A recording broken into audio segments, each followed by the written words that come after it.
spiele die Rolle aus Veronika. Ich spiele die Rolle als Annie. Hallo, ich spiele die Rolle aus Tanja. Ich spiele die Rolle als Ute. Hallo, guten Abend, Tanja. Wie geht es Ihnen? Oh, hallo Veronika, guten Abend. Mir geht gut, danke. Studieren Sie immer noch? Ach so, ja, ich studiere Biologie in Berlin. Haben Sie morgen gerade Zeit?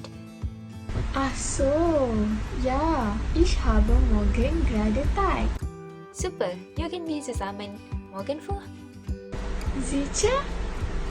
Wunderbar, ich stelle meine Freundin vor, Laura. Bis bald, tschüss. Tschüss. Veronika, möchten Sie eine Gemüsesuppe essen? Nein, ich möchte keine Gemüsesuppe essen.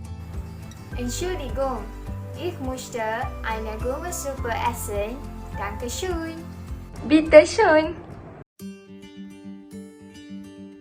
Ich spiele die Rolle als Laura. Ich spiele die Rolle aus Veronika. Hallo, ich spiele die Rolle aus Tanja. Ich spiele die Rolle als Patricia. Ist morgen Montag? Nein, morgen ist Sonntag. Ist jetzt Sommer? Nein, jetzt ist noch Frühling. Ach so, Patricia, spielst du gern Fußball? Nein, ich spiele gern Tennis. Und du? Ich spiele gern Klavier. Ich spiele auch gern Klavier, aber spiele ich sehr gut Gitarre. Sehr interessant. Seid ihr trinkt den Saft? Ja, wir trinken den Saft.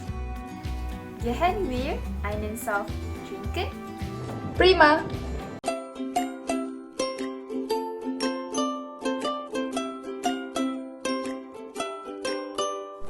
Hallo, ich heiße Lola. Wie heißt du? Guten Tag. Ich heiße Patricia. Und wer bist du? Ich bin Veronika. Und du, wie ist dein Name? Name ist Tanja Meyer. Hallo, Laura und Veronika. Möchten ihr etwas bestellen? Ja, ich möchte Limonade und Kotelett. Möchte ihr etwas, Veronika und Patricia? Ja, wir möchten Kaffee und Brot. Patricia, wie ist deine Telefonnummer? Meine Telefonnummer ist 08 F33 45 77. Ich wohne jetzt in Landshut mit Patricia. Wohnen Sie, Laura? Wirklich? Ich wohne auch in Landshut. Tanja, wie ist deine Adresse? Meine Adresse ist Milchstraße 66, Dortmund. Ach so, mein Haus ist auch in Dortmund.